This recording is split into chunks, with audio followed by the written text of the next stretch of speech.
Evening all, Liam here. Right, okay, so what's just happened is I've just recorded half an hour's worth of material of me talking about the top 5 albums of 2010.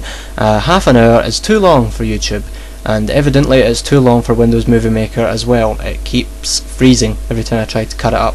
So I've got to shorten the video, so I'll do my best to try and keep the album's descriptions concise best I can. So here goes nothing. Liam's top 5 albums of 2010. Number 5 is Joanna Newsom's Have One On Me.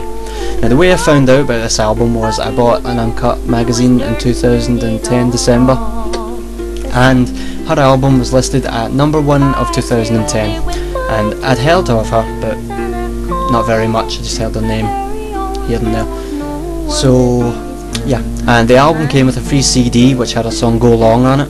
I'd never heard it before, and I listened to this and I was hooked. 7 minutes long, but I didn't want it to end. It was very soothing. It was just Ms. Newsom with her harp playing away, and yeah, it really did the job. I went home and decided the next day I was going to buy the album, which is 3 discs long and is over 2 hours long. I bought Have One On Me and enjoyed it from start to finish. The album's got a lot going for it. It's got a lot of different styles going on. There's 20 people behind it, but it feels very minimalist. It's got songs ranging from 11 minutes long to 3.5 minutes long, like 81. That's 3.5 minutes long. As I said, it feels very minimalist. There's very little going on, but doesn't need to be. Joanna Newsom's got a voice very similar to Kate Bush, in my opinion. I've had disagreements on that, but I truly believe that's what she sounds like. 3 discs long. It's the kind of album you're going to want to dedicate a lot of time to, obviously, because you can't just pick one 7-minute song and listen to it casually. It's not for casual listeners, it's for more hardcore music lovers, if you like. That's not really the best term for it. It's very folky.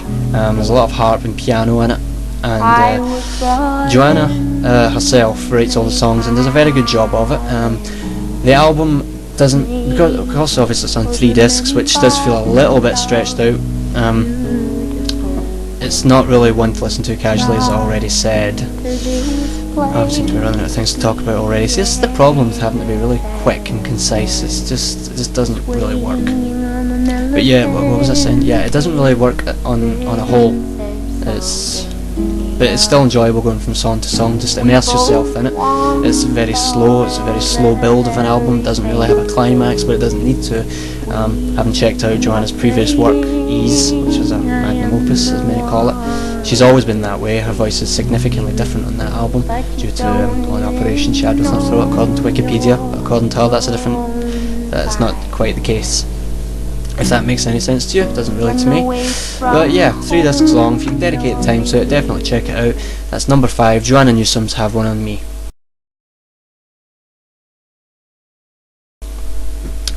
Then number 4, The Suburbs by Arcade Fire. I'd heard the name Arcade Fire going about. I'd never really listened to this Canadian rock group because my understanding was that they were a very weird group. Their album Neon Bible has a lot of weird song titles, such as Black Wave / Bad Vibrations, and that's quite strange to me, and I don't appreciate weird for the sake of being weird. So for the most part I avoided them, until a band, which I'll come to later on in this video, were getting associated with them a lot. I thought, well, maybe they sound similar, so I'll check them out. So I went to Asda and I bought The Suburbs, and I listened to it from start to finish when I got home that night, and I was hooked. It's very... Win Butler, the frontman, has described the 16 tracks as a mix of Depeche Mode and Neil Young, which is very true. It's got a lot of sort of Canadian country sort of flavours with Depeche Mode sort of dance moods thrown in there for good measure, and it all comes together very nicely in a way only Arcade Fire can bring it together.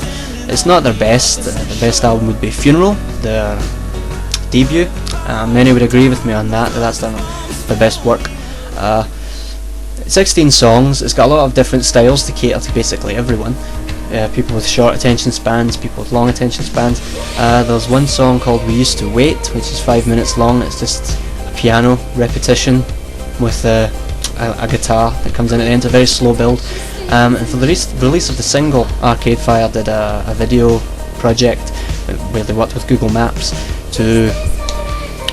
you went to this website called thewildernessdowntown.com. I'm not sure if it's still up, I haven't checked. And what you did was you would enter your street name into that, and they would make a video for the song using your street, which is very, very clever and very unique and quirky. which is idiosyncratic with synonymous with Arcade Fire. Oh dear. 2 words you can easily mix up, you understand. But yeah, a lot of people would agree. And then there was 8 alternative covers for the CD version of the album. I don't know which one I've got. I would get it out, but as I say, I have to be quick.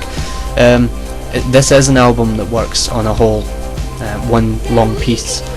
You can cherry pick songs from it if you like We Used to Wait, Ready to Start, Sprawl 2, Mountains Beyond Mountains, my personal favourite.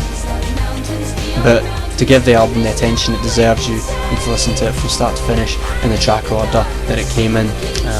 Don't listen to it to your iPod and shuffle, it doesn't work. It's like an amorphous androgynous, if you know that band. Mixtape. But yeah, that's Arcade Fire, The Suburbs, check it out.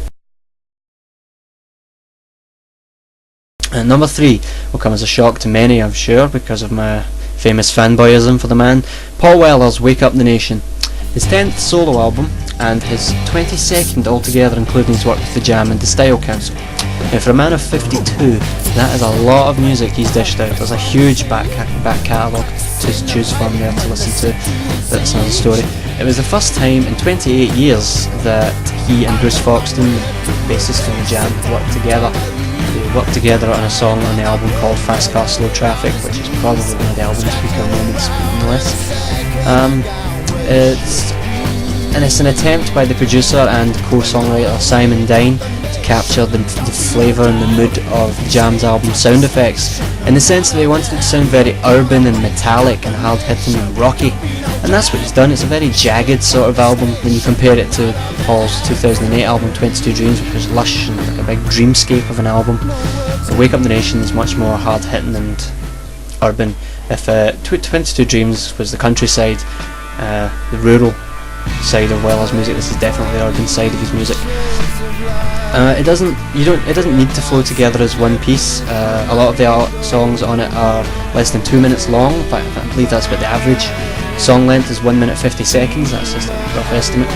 The title track is a good start if you're looking to get into the album. It's all about literally waking up, getting off Facebook, getting off mobile phones, a call to arms, if you like, for this generation to stand up and fight, as we said on that, you can't see it, but that cover of NME. And there's only 1 weak track on it, which is called Two Fat Ladies, which comes at the end. Give that one a miss. Yeah, I think it's a flourish of guitars. There's a lot of amplitude, I believe is the word, amplitude and distortion throughout the album, which helps create that sound effects sort of feel.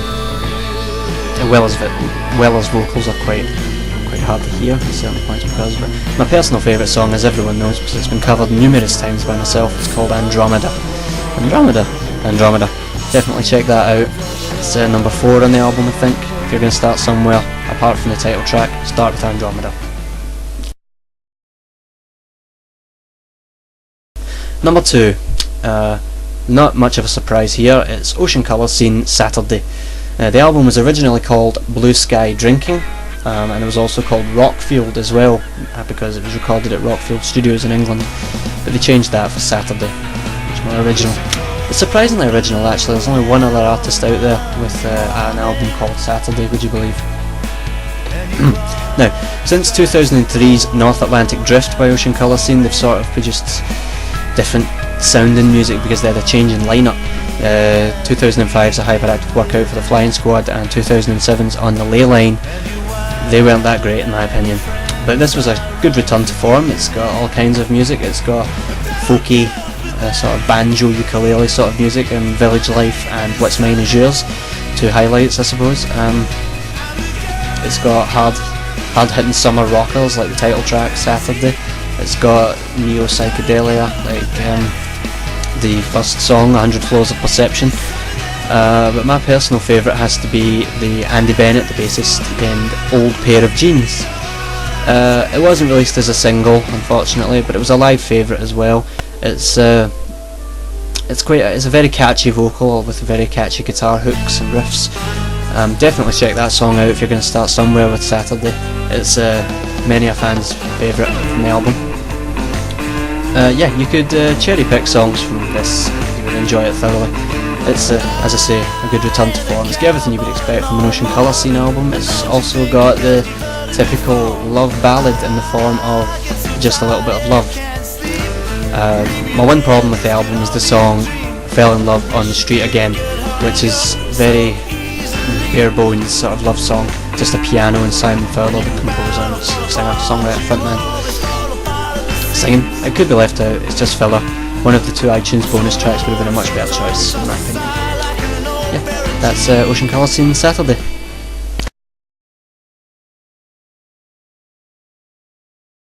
Now, the number 1 album is by a band I hadn't heard of until May last year.